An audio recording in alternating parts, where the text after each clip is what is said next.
स्वागत है आप सभी का। मैं हूं आपके साथ तान्या वर्मा। तो चलिए शुरुआत करेंगे उत्तराखंड के इस खास बुलेटिन की। चारधाम यात्रा को लेकर डीएम सविन बंसल ने ऋषिकेश में अधिकारियों की बैठक ली। बैठक के दौरान अधिकारियों को यात्रा के लिए की गई तैयारियों के बारे में जानकारी ली। पुलिस, जल संस्थान, विद्युत परिवहन, खाद्य आपूर्ति सहित तमाम विभागों के अधिकारी बैठक में मौजूद रहे। बैठक के दौरान पार्किंग, विद्युत और जल आपूर्ति सहित रजिस्ट्रेशन जैसे व्यवस्थाओं को दुरुस्त रखने पर खास फोकस दिया गया। वहीं डीएम ने साफ तौर पर अधिकारियों को निर्देश दिए कि लापरवाही किसी भी तरह बर्दाश्त नहीं की जाएगी।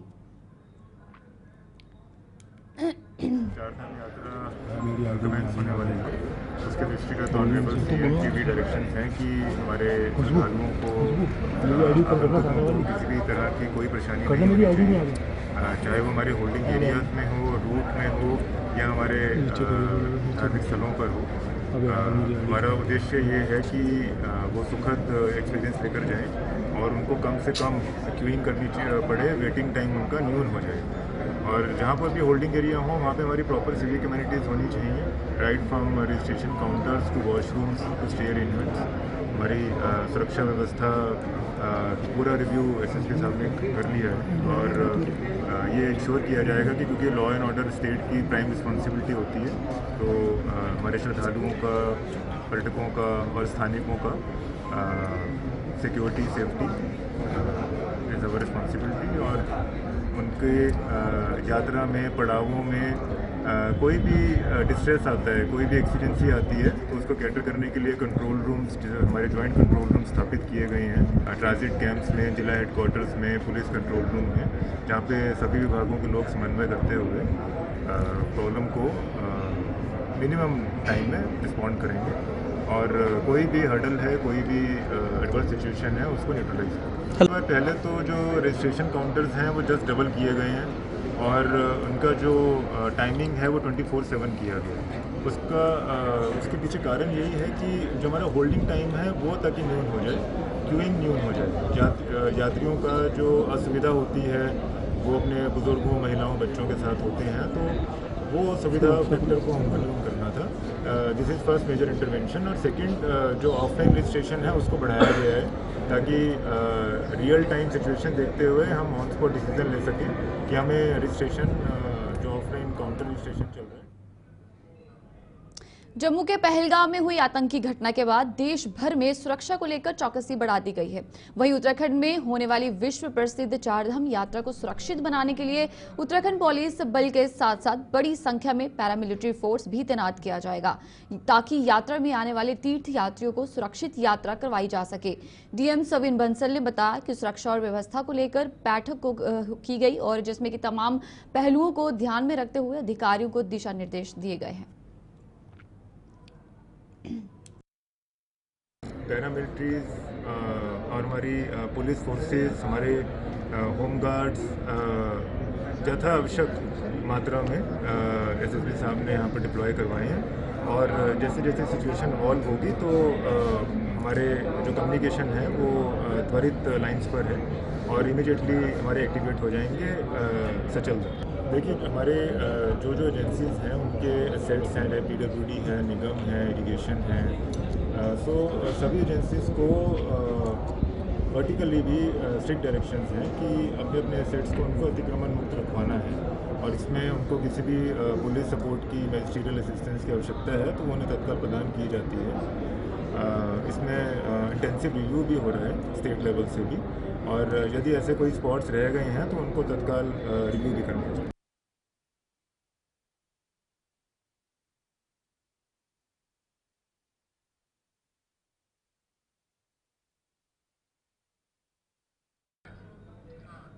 आगामी आधी कैलाश ओम पर्वत यात्रा की तैयारियों के संबंध में एक समीक्षा बैठक जिलाधिकारी विनोद गोस्वामी की अध्यक्षता में कलेक्ट्रेट में आहूत की। जिलाधिकारी ने आधी कैलाश यात्रा में श्रद्धालु एवं पर्यटकों के बढ़ने की संभावना को देखते हुए सुरक्षित यात्रा के दृष्टिगत सभी संबंधित विभागों के अधिकारियों के साथ चर्चा की तथा संबंधित अधिकारियों को आवश्यक दिशा निर्देश दिए। जिलाधिकारी पिथौरागढ़ विनोद गोस्वामी ने बताया है कि जनपद पिथौरागढ़ में स्थित पवित्र आधी कैलाश कैलाश एवं ओम पर्वत दर्शन यात्रा हेतु इस वर्ष 2025 के लिए इनर लाइन परमिट बनाने की प्रक्रिया 30 अप्रैल 2025 से उप जिलाधिकारी धारचूला एवं जिला चिकित्सालय के माध्यम इनर लाइन परमिट जारी किए जाएंगे। धारचूला तथा आधी कैलाश यात्रा के प्रमुख पड़ाव के समीप मंदिर के कपाट 2 मई 2025 को पारंपरिक विधिवत पूजा अर्चना के साथ आम श्रद्धालु एवं पर्यटकों के लिए मंदिर के कपाट खोले जाएंगे। मंदिर समिति एवं स्थानीय प्रशासन द्वारा श्रद्धालु एवं पर्यटकों के आवागमन हेतु मूलभूत सुविधाएं, पेयजल, स्वास्थ्य, मोटर मार्गों के सुधारीकरण और खनन, दूरसंचार, शौचालय एवं यात्रा मार्गों की समुचित सफाई, सुरक्षा एवं आवश्यक सुविधाओं की व्यवस्था किए जाने हेतु संबंधित विभागों को निर्देशित भी कर दिया गया है। प्रशासन की टीम द्वारा उक्त यात्रा को सफलतापूर्वक संपन्न कराए जाने हेतु मौका मुआयना भी कर लिया गया है। के संबंध में हम लोग इनर लाइन परमिट की व्यवस्था 30 अप्रैल से जारी कर रहे हैं और जो वहाँ का जो प्रसिद्ध जो मंदिर है आदि कैलाश क्षेत्र का शिव मंदिर, वो 2 तारीख को उसके कपाट खुल रहे हैं। तो इससे संबंधित जो यात्रा की तैयारियां हैं उसमें हम लोगों ने एक ग्राउंड में टीम भेजी थी पहले, उसकी जो रिकमेंडेशन आई थी उसके आधार पर और तैयारी को सुदृढ़ करने के संबंध में एक आज बैठक ली गई, जिसमें कि रोड, स्वास्थ्य, पेयजल और जो होम स्टे आदि की व्यवस्थाओं के संबंध में चर्चा की गई और साथ ही साथ जो एक इनर लाइन परमिट बनाने के लिए जो एक व्यवस्था रहती है, जो कि हमारा सिंगल विंडो सिस्टम है, उसके प्रावधान जिसमें कि एक चिकित्सा प्रमाण पत्र और जो एक चरित्र प्रमाण पत्र आदि की व्यवस्था रहती है, उसमें एक चेंज ये किया गया है। अभी तक हम सिर्फ गवर्नमेंट हॉस्पिटल से ही ऐसे लोगों का मेडिकल सर्टिफिकेट मांग रहे थे जो कि हायर हेल्थ में जा रहे हैं। तो उसको हमने कहा है कि जो NABH से एक्रेडिटेड हॉस्पिटल्स हैं, प्राइवेट हॉस्पिटल्स, उनके भी प्रमाण पत्र को निर्धारित प्रारूप में वो दे सकते हैं और अगर वो उसको ले आते हैं तो हम उसको मेडिकल सर्टिफिकेट के तौर पर उसको उसमें एक्सेस दे देंगे। एक अदरवाइज वो यहाँ आकर के भी जिला चिकित्सालय में या फिर धारचूला में जो चिकित्सालय वहाँ पर एक हमने सिंगल विंडो सिस्टम बना रखा है, वो कर सकते हैं। दूसरा चीज ये किया है कि जो पुलिस वेरिफिकेशन है, पुलिस वेरिफिकेशन या तो जहाँ के रहने वाले रेजिडेंट ऑफ द टाउन, वहाँ के लोकल पुलिस थाने से वो अपना पुलिस वेरिफिकेशन कुछ ना कुछ करवा करके लाएंगे। अदरवाइज एक सुविधा और भी है कि कई बार जो है लोगों के पास पासपोर्ट की सुविधा होती है, पासपोर्ट में ऑलरेडी एक वेरिफिकेशन की व्यवस्था रहती है, तो अगर वो पासपोर्ट उनके पास है तो पासपोर्ट की कॉपी लगा करके उसका जो रिन्यूड जो पासपोर्ट है उसकी कॉपी लगा करके भी हम उसको वेरिफिकेशन के तौर पर इस्तेमाल करेंगे। ये एक सहमति बनी है। इससे संबंधित सारा डाटा जो है हम अपनी जो वेबसाइट है उसमें डालेंगे और आम जनता को प्रचार प्रसार के लिए करेंगे। आदि कैलाश के संबंध में हमारी जो तैयारियां हैं वो अंतिम चरण में है और आने वाले कुछ दिन में हम जो है जम्मू कश्मीर के पहलगाम में पर्यटकों पर हुए आतंकवादी हमले के बाद उत्तराखंड में भी पुलिस अलर्ट पर है। राजधानी देहरादून के वरिष्ठ पुलिस अधीक्षक अजय सिंह ने कहा है कि कश्मीर के बच्चे यहां पढ़ रहे हैं, उनकी सुरक्षा का पूरा ख्याल रखा जाएगा। यहां के बच्चे भी कश्मीर और अन्य प्रदेशों में पढ़ रहे हैं। यदि कोई भी संगठन किसी भी प्रकार की इन यात्रियों के साथ दुर्व्यवहार करता है तो उनके खिलाफ कानून सख्त काम करेगा।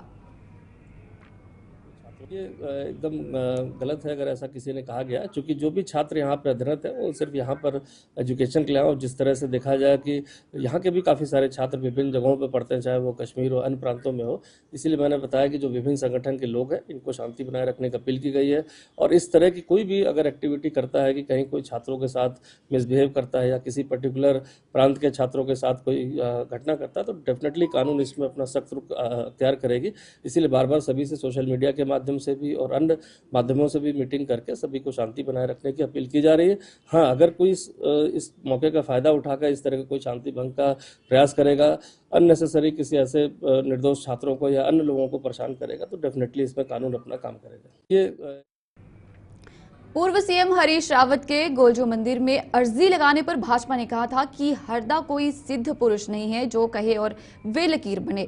राजनीति में बेशक उनके चौंकाने वाले फैसले सनातनियों के लिए आहत करने वाले भी रहे, लेकिन गोलजू महाराज न्याय के देवता माने जाते हैं और गोलजू देवता गुण दोष के आधार पर ही न्याय करते हैं। वहीं बीजेपी के इस बयान पर पलटवार करते हुए कांग्रेस की प्रवक्ता गरिमा दसौनी ने कहा कि भाजपा ने 2017 के विधानसभा चुनाव में जुम्मे की नमाज और 2022 में मुस्लिम यूनिवर्सिटी को लेकर झूठ गढ़ा, क्योंकि भाजपा ने विकास कार्य तो किए नहीं, इसलिए विकास के नाम पर उनको वोट नहीं मिलते, इसलिए भाजपा ने झूठ का रास्ता चुना। लेकिन अभी तक कोई ये साबित नहीं कर पाया कि कांग्रेस की सरकार ने जुम्मे की नमाज की छुट्टी का आदेश जारी किया था और इसलिए हरीश रावत ने न्याय के देवता के यहां अर्जी लगाई। ठीक कह रहे हैं मनवीर चौहान जी, और मुझे ऐसा लगता है जिस तरह से एक मुहिम छेड़ी है माननीय हरीश रावत जी ने, काफ़ी वर्षों तक और महीनों तक इंतज़ार किया। पहले उन्होंने उस व्यक्ति की खोज की जिस व्यक्ति की ये इजाद है कि जुम्मे की नमाज माननीय हरीश रावत जी ने इसका आदेश दिया था और मुस्लिम यूनिवर्सिटी की बात कही थी। ये जो झूठ का गुब्बारा भारतीय जनता पार्टी ने 2017 में भी और 2022 में फुलाया, क्योंकि उनको पता है कि विकास के नाम पर तो उनको वोट पड़ेगा नहीं, रोजगार उन्होंने दिया नहीं, महंगाई उन्होंने कम की नहीं, महिलाओं के साथ हो रहे अपराधों में कोई कटौती नहीं हुई। तो ऐसे में भाजपा को पता था कि केवल और केवल उनकी नैया या वैतरणी अगर पार लग सकती है तो वो झूठ के सहारे लग सकती है। तो 2017 में जुम्मे की नमाज का झूठ गढ़ा गया और 2022 की सरकार बनाने के लिए मुस्लिम यूनिवर्सिटी का झूठ गढ़ा गया। और हमारे वहां शायद मनवीर चौहान जी को पता नहीं होगा कि हमारे वहां के लोग गोलजू देवता के पास ही जाते हैं न्याय के लिए, यदि उनके ऊपर कोई अत्याचार या अन्याय हुआ होता है। तो ऐसे में जब चारों तरफ से मुनादी करने के बाद भी कोई व्यक्ति सामने नहीं आया जो ये बात साबित कर सके कि माननीय हरीश रावत जी ने ऐसे कोई आदेश या ऐसी कोई बात कही थी, तो अब वो गोलजू जी की अदालत में गए हैं और वहाँ उन्होंने अप्लाई किया है, एप्लीकेशन लिखी है गोलजू महाराज को। और केवल माननीय हरीश रावत जी नहीं, पूरे कुमाऊं और गढ़वाल मंडल के लोग गोलजू के दरबार में जाते हैं और ये प्रार्थना और गुहार करते हैं कि उनके साथ न्याय किया जाए। तो अब देखने वाली बात होगी कि ये कितना सच बाहर निकल कर आता है। और मनवीर चौहान ने जो बात कही है वो साफ तौर पर भाजपा की बौखलाहट दिखा रहा है कि उसको डर सता रहा है कि माननीय हरीश रावत जी जिस मुहिम को लेकर निकले हैं, झूठ का पर्दाफाश करने निकले हैं, यदि भाजपा बेनकाब हो गई, निर्वस्त्र हो गई तो फिर जाने में। जम्मू कश्मीर के पहलगाम में हुए आतंकी हमले के बाद जहां पूरे देश में रोष जताया जा रहा है और पूरे देश में आतंकवाद के खिलाफ विरोध प्रदर्शन हो रहे हैं, तो वहीं जोईबाला में कांग्रेस कार्यकर्ताओं द्वारा भी भनियावाला तेराए पर आतंकवाद का पुतला जलाया एवं देश की सरकार से आतंकवाद के खिलाफ सख्त कदम उठाने की मांग की। कांग्रेस कार्यकर्ताओं ने कहा कि देश आतंकवाद से त्रस्त है और ये आतंकवाद पाकिस्तान द्वारा फैलाया जा रहा है। अब वक्त आ गया है कि पाकिस्तान को इन मौतों का जवाब देना चाहिए। जम्मू कश्मीर जो हमारा अविभाजित राज्य है, धारा 370 हटने के बाद थोड़ा शांति थी लोगों में, वहाँ पर बहुत ज़्यादा पर्यटक हमारे पहुँच रहे थे। जम्मू कश्मीर में लोगों में भी एक उत्साह था, परंतु जो घटना परसों पर्यटकों के साथ हुई जिसमें 28 लोगों की लगभग मृत्यु हुई है, ये बड़ा निंदनीय कार्य हुआ है। और आतंकवाद की जो बात हम करते थे कि उनकी कमर तोड़ दी, पर आज भी लगता है अभी जम्मू कश्मीर में आतंकवाद जिंदा है। और जब तक ये पाकिस्तान पर हमला हम नहीं करेंगे या उस पर कोई ऐसी कार्रवाई नहीं करेंगे जिससे इन आतंकवाद की कमर टूटे, खाली हम मतलब हम जाकर वहाँ बम फेंक दें या अन्य कुछ कर दें, उससे काम नहीं होगा, इससे कमर नहीं टूटेगी। हमें उस पर एक बड़ा अटैक करना पड़ेगा और पाकिस्तान तब जाकर ये सीधा होगा, नहीं तो ये इस तरह की घटनाएं हमेशा होती रहेंगी। और बड़ा दुख है कि ये मतलब ऐसे लोग थे जो बेचारे अपने बच्चे के साथ या अपनी पत्नी के साथ एक जिसको मिनी स्विट्ज़रलैंड बोलते हैं पहलगांव, उस जगह वो थे। लेकिन बड़ा दुर्भाग्य भी रहा कि वहाँ पर कोई पुलिस वाला नहीं था आसपास, जबकि आतंकवाद का अभी हम कह सकते हैं कि दौर है, अभी पूर्ण रूप से समाप्त नहीं हुआ है। और इतना बड़ा कांड वहाँ पर हुआ है, आज पूरा देश इसमें बड़ा आक्रोशित है। उसी कड़ी में आज हमने भानीवाला में अपने मंडलम अध्यक्ष और अपने जिला अध्यक्ष और नगर अध्यक्ष के नेतृत्व में हमने ये पुतला दहन का कार्यक्रम किया। और हमारी कोशिश है, हमारा निवेदन है मोदी जी, अब 56 इंच का सीना जरा दिखाने का वक्त है और तुरंत पाकिस्तान पर आक्रमण करने का वक्त है। सरकार के साथ खड़ा है, पर सरकार को भी ऐसे कदम उठाने पड़ेंगे जो बार बार ये जैसे पुलवामा हमला हुआ, पहलगाम हमला हुआ, ये हमले कितनी बार देश झेलेगा। अगर सरकार के साथ पब्लिक खड़ी है तो इसका मतलब ये है, जनता खड़ी है तो इसका मतलब ये है कि हमें सरकार पे विश्वास है, पर सरकार अपने विश्वासों पे खड़ी नहीं उतर पा रही है। रोज़ रोज़ हमले हो रहे हैं, रोज़ मासूम लोग मारे जा रहे हैं, जो कि बड़ी दुख की बात है। एक जो हमारा जवान शहीद हुआ वहाँ पर, उसके भी 6 दिन पहले ही शादी हुई थी और वो अपना हनीमून बनाने वहाँ गए थे, और आप देख रहे हो कि एक चोले में लिपट के, तिरंगे में लिपट कर वो घर आया है। बड़ी दुख का विषय है, बड़ी दुख की बात है। सरकार को जागना पड़ेगा, सरकार को ठोस कदम उठाने पड़ेंगे, उखाड़ के फेंक दो उस पाकिस्तान को। सरकार एक बार हमारी आर्मी को मौका दे, हमारी आर्मी को बोले, आर्मी 1 घंटे में इस पाकिस्तान को खत्म कर देगी, पर सरकार को ऐसे कदम उठाने पड़ेंगे। नगर निगम और प्रशासन ने हल्द्वानी में एक बड़ी कार्रवाई को अंजाम देते हुए बरेली रोड स्थित पुरानी कत्था फैक्ट्री के पास 18 बीघा से अधिक सरकारी जमीन पर से कब्जा हटा लिया। कार्रवाई के दौरान एसडीएम राहुल शाह, नगर आयुक्त ऋचा सिंह, तहसीलदार मनीष विष्ट, सहायक नगर आयुक्त गणेश भट्ट सहित बड़ी संख्या में नगर निगम के कर्मचारी मौके पर मौजूद रहे।